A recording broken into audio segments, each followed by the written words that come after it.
In this video, I'm going to be talking about some of the biggest mistakes that I've made in my business and how they hurt me.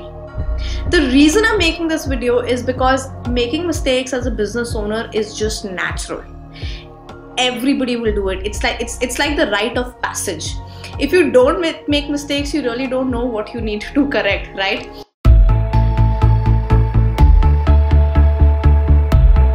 So even I've been in business for almost 10 years, and even now I'm quite sure I will make mistakes in the future, which I'll only know in retrospect, and maybe aage jaake I'll make another video on other mistakes that I've made in my business. So these mistakes are just like bumps in your road. I think you need to quit the fear of making mistakes. That's the first thing. I feel that a lot of business owners, they don't take action because they're so scared to take action. They're so scared to do something wrong. But here's the thing. I follow the philosophy of ready, fire, aim. Do something, take action, and then course correct it. Okay, so the first mistake that I made in my business was that I did not price my products correctly, because I did not know what, I did not take into consideration the rent that I was paying. I did not take into consideration that some of the products, the raw material had variable cost, so it was seasonal in nature.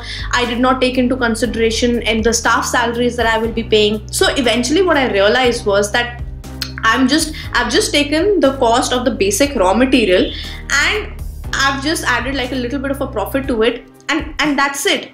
But that was wrong because I did not factor in all of the costs that go in. So a few of the essential things that you need to keep in mind: electricity charges, any staff salaries that you're paying, your salary that you should be paying to yourself, rental charges. All of these you need to factor in when you are pricing your product. So you know what the result of this was? That even though unit wise I was selling very high volumes, but overall I was not making any profits.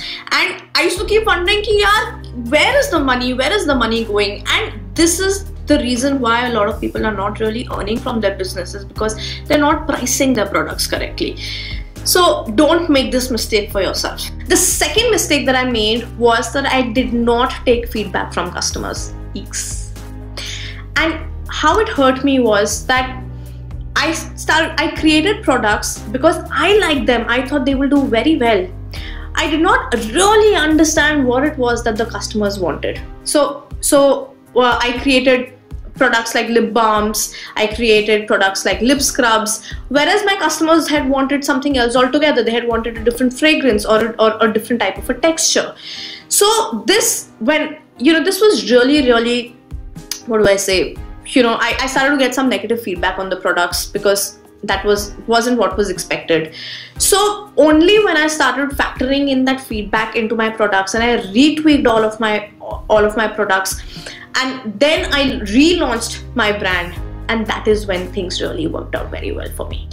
The third mistake that I made was that I tried to do everything myself from the start, from taking my own product pictures, from writing, from managing my own social media, to creating my own website. I mean, I tried to do everything. Why? Because I was just trying to save money. Now, because I tried to do everything by myself, the result was that at the end of that, I was exhausted. I was tired. I wasn't sure why am I not really getting the result, because when you try to do everything yourself, you really can't give 100% of your effort to each one of it, right? I was thoroughly exhausted most of the time. I even used to get anxiety attacks ki itna kaam pada hua hai.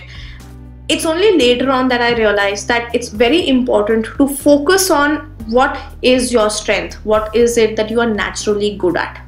There are some things that you should outsource if you feel that it's taking up too much of your time, if you feel that it's not really worth the effort, because time is investment. Okay, so if you're ready to save time, you do need to make some sort of a monetary investment. That's been my experience. So now when I started my second business, I got help from day one because I knew that's the only way to grow.